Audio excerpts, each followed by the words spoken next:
Salut à tous, c'est Bérangère de Pattes en l'air, j'espère que vous allez bien et je vous retrouve aujourd'hui dans une nouvelle vidéo. Deuxième de la semaine, maintenant on est entre Noël et Jour de l'An, donc j'espère que vous avez passé de bonnes fêtes de Noël avec votre famille, seul, entre amis, etc.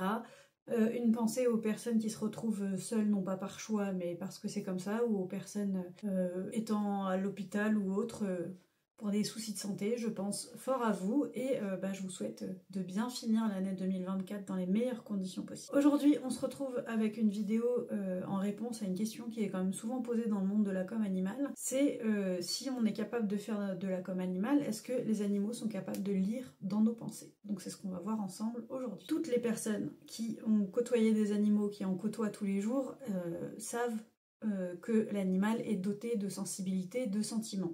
Même si aux yeux de la loi c'est le cas que depuis quelques années, et encore pas tous les animaux aux yeux de la loi, on ne peut pas l'ignorer nous en tant que propriétaires, enfin humains d'animaux. Je dis propriétaires parce que malheureusement c'est le cas pour nos animaux domestiques, mais d'un côté heureusement parce que c'est ce qui nous permet d'en prendre soin.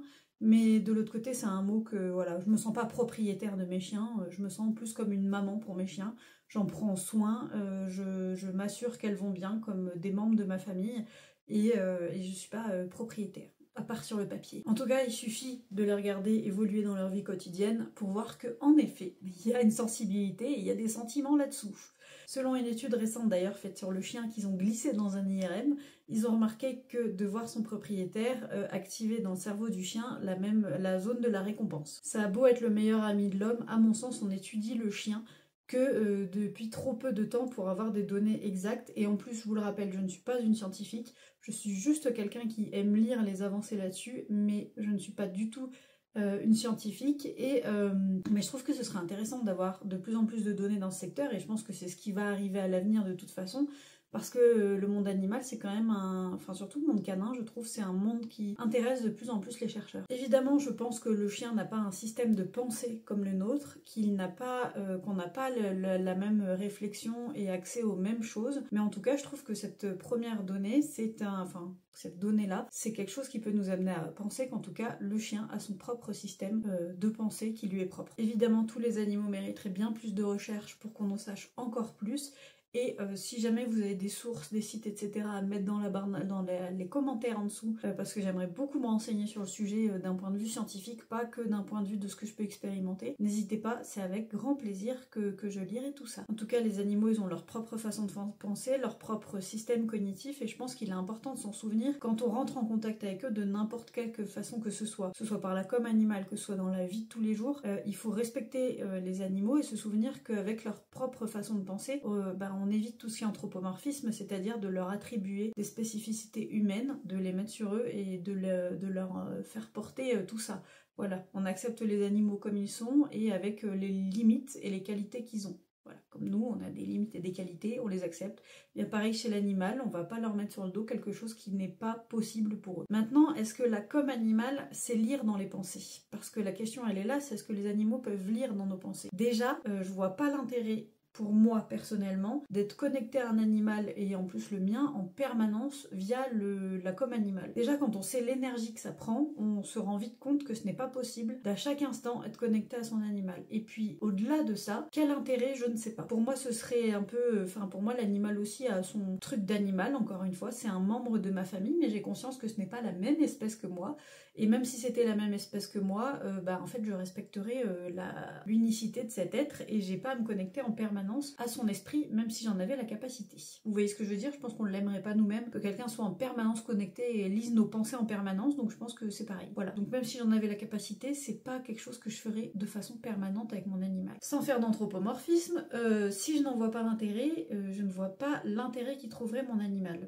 Je vois pas pourquoi on lirait dans les pensées comme ça de quelqu'un juste pour en retirer une information ou quoi que ce soit. Et d'ailleurs, comme animal, il faut voir ça comme une discussion que vous avez avec quelqu'un d'autre et pas comme farfouiller dans l'esprit de votre animal. La com animale, c'est pas du tout aller se jeter dans son esprit et en tirer les informations qui nous arrangent. Absolument pas. La com animale, c'est comme une discussion, mais sur un autre plan. C'est un plan auquel on n'a pas accès dans la vie de tous les jours, mais c'est un plan qui existe et dans lequel on s'échange des informations. Et c'est comme une discussion que vous avez avec un autre humain. Vous avez alors le même langage, vous ressentez des choses, vous voyez des choses, vous entendez des choses, vos sens se mettent en action, mais sur un autre plan. C'est-à-dire que si vous me voyez faire une com derrière mon clavier, vous avez l'impression que je tape juste à l'ordi, alors qu'en réalité, je vois, je ressens des choses, j'entends des choses que j'écris en temps réel sur mon PC. Mais la com animale, voilà, encore une fois, c'est pas extraire, comme la pancine dans Harry Potter, à chaque fois j'ai cette image, c'est pas ça, c'est pas extraire des souvenirs, c'est pas extraire des informations, c'est demander l'autorisation à un animal de nous parler des sujets que son propriétaire veut aborder, ou alors même le laisser parler librement d'un sujet que lui veut aborder. Mais en tout cas, c'est pas le fait d'extraire ces trucs et de prendre ce qui nous arrange et de tricoter avec pour mettre sur un compte rendu, absolument pas. Et donc, dans ce mode de fonctionnement, on choisit à quel moment nous, on se rend disponible. Alors, quand on commence, on n'en est pas toujours capable. C'est ce que je vous enseigne dans ma formation d'ailleurs, parce que moi-même, quand j'ai commencé, en fait, j'étais tout le temps dispo. Ce qui, épuise clairement, parce que vous pouvez avoir des demandes de vos animaux, mais aussi d'animaux que vous ne connaissez pas, et donc là, ça devient très compliqué. Donc on choisit quand on se rend disponible, et on choisit à quel moment on décide de pratiquer cette activité pour se préserver soi. On se pose aujourd'hui la question de est-ce que nos animaux lisent dans nos pensées, mais je trouverais plus intéressant de se dire que les animaux n'ont pas besoin de la pensée pour lire en nous, que nous, on a l'impression de les connaître par cœur, parce que, ceux qui ont la même vision de l'animal que moi, bien sûr, ou à peu près, on a l'impression de les connaître par cœur, parce qu'on vit avec. Moi, personnellement, je travaille la plupart du temps de la maison, donc je les vois, j'ai la chance de les voir toute la journée, donc je me dis, je les connais par cœur. Mais il faut bien se rendre compte que nos animaux nous connaissent encore plus que ce qu'on les connaît, parce que si nous, on a des activités d'humains, qu'on a des choses à faire dans nos journées, c'est pas toujours le cas pour nos animaux qui attendent après nous pour avoir des choses à faire. Pour partir en balade, ils peuvent pas partir tout seuls, ils ont pas accès à nous, comme nous, à la vie de tous les jours. Donc nos animaux, la plupart de leur temps, ils le passent à nous observer. Et qu'on le veuille ou non, on est quand même des êtres d'habitude, et ils sont capables de prévoir quand même ce qu'on va faire, et l'observation qu'ils ont de nous est très poussée par rapport à celle qu'on a d'eux. Donc les animaux, ils lisent pas que dans les pensées, si je peux dire ça comme ça, mais ils lisent dans nos habitudes, nos gestes, nos micro-gestes, nos intentions, nos intonations de voix, ils lisent dans tout. Donc je vois, alors moi je pense qu'ils sont capables de lire dans les pensées, mais est-ce qu'ils en ont besoin? Surtout, je pense pas, et encore moins en permanence. Puis c'est une question, cette lecture dans les pensées, qui me fait penser à ma propre histoire avec Lana, ma chienne, qui est formée à la base pour être un chien de zoothérapie. C'est-à-dire qu'étant plus petite, elle se rendait dans les EHPAD, dans les hôpitaux, etc., dans les services de personnes en fin de vie, et pour aider les gens. Lana est un chien qu'on a formé à ça, mais avant, j'y allais aussi avec une amie qui avait ses propres animaux, et qui, eux, travaillaient depuis des années. Et je trouve que les chiens ont cette faculté de lire dans notre biologie, parce que quand vous mettez un chien formé de cette façon, dans une pièce où il y a plusieurs personnes, d'instinct, il va se diriger vers une personne qui, je trouve, en a particulièrement besoin. Et à mon sens, c'est pas du tout du hasard, mais c'est des choses que nous, on ne peut pas ressentir. Je pense qu'on n'a même pas idée. Aujourd'hui, on parle beaucoup de chiens, parce que c'est le secteur que je connais le mieux, mais de manière, même si la zoothérapie peut se pratiquer avec plein d'animaux différents, on le voit avec des chevaux, des lapins, des chèvres, des cochons d'Inde, peu importe, il y a plein d'animaux qui peuvent pratiquer cette activité. Donc je pense que ces animaux-là peuvent lire dans les humains que nous sommes, scanner une pièce et voir vers qui ils ont le plus envie d'aller, vers qui... Je sais pas si c'est qui en a le plus besoin, ou si c'est qui a le plus d'atomes crochus, je ne sais pas, je suis pas un animal, je suis pas un chien ni quoi que ce soit, mais je pense qu'en tout cas ils ont cette faculté de voir qui serait la personne qui aurait le plus de... Ouais, je pense le plus besoin d'eux en fait. Moi, de mon expérience, c'est ça. Dites-moi vous si vous avez une autre expérience, mais en tout cas, je trouve que les chiens avec qui j'ai travaillé dans ce secteur-là ont une autonomie d'intervention, c'est-à-dire qu'ils ont une éducation de base qui fait que on peut les emmener dans ces milieux-là en sachant qu'ils ne vont blesser personne, parce qu'ils vont... Alors blesser, il n'y a pas besoin, quand vous êtes avec un public fragilisé, il n'y a pas besoin de mordre pour blesser quelqu'un, juste sauter sur une personne ou mettre la patte dessus d'une certaine façon pourrait griffer une personne qui a la peau plus fragile que nous. Donc c'est des animaux qui ont une éducation pour être doux, pour être encore plus doux que la normale, et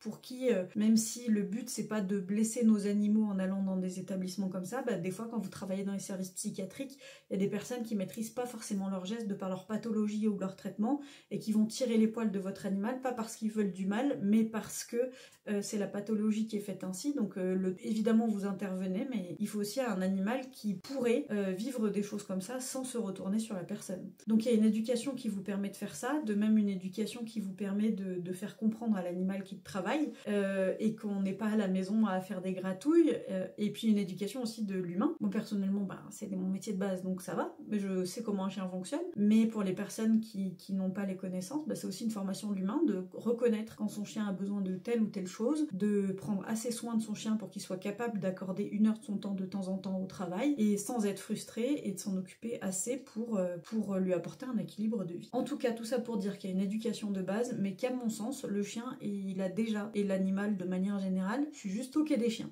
l'animal de manière générale a cette empathie qui est complètement innée, et là on n'a rien besoin d'apprendre. C'est plutôt quelque chose dont nous on devrait s'inspirer en tant qu'humain, cette empathie qu'il y a chez l'animal, le non-jugement que l'animal a envers les gens, envers les autres, qu'ils soient malades ou non, ça c'est quelque chose, à mon avis, on devrait bien s'en inspirer en tant qu'humain. Tout ça pour vous dire qu'à mon sens, le chien lit dans les pensées, l'animal peut lire dans nos pensées, mais qu'il y a tellement de choses autres qui leur permettent de connaître qui nous sommes et nos intentions, que je pense pas que ce soit quelque chose qui l'utilise à tort et à travers. Voilà, il y a tellement d'autres façons qui permettent de lire dans l'humain ou dans les autres êtres que je pense pas que ce soit quelque chose dont il est forcément beaucoup besoin. Je pense d'ailleurs vous apporter les clés dans les prochaines vidéos, dans les prochaines semaines, pour communiquer vous-même avec votre animal. Parce que cette communication télépathique, c'est un truc qui, évidemment, les séances de com animal, mais c'est aussi un truc que j'aime faire vivre aux autres, dans le sens où on se rend compte que ça marche dans des petites choses de la vie quotidienne. Comme vous êtes sur votre canapé et vous avez envie d'un câlin de votre animal, et ben ça peut servir à ce moment-là, un petit rappel. Voilà, c'est des choses qui peuvent être amusantes à tester. Alors, je l'utilise pas personnellement dans la vie de tous les jours, mais je trouve que pour faire découvrir ce milieu-là simplement et vous montrer que vous en êtes vous aussi capable à travers des choses simples, je trouve ça intéressant à faire et plus qu'intéressant à vivre. En tout cas, qu'ils lisent ou non dans les pensées, selon vous, je pense que, selon nous tous d'ailleurs, je pense que c'est un milieu hyper intéressant à découvrir, que c'est pas à négliger, et on aura l'occasion d'en reparler, mais j'ai hâte de connaître vos expériences à vous dans les commentaires, et on se retrouve très vite pour une prochaine vidéo. Salut!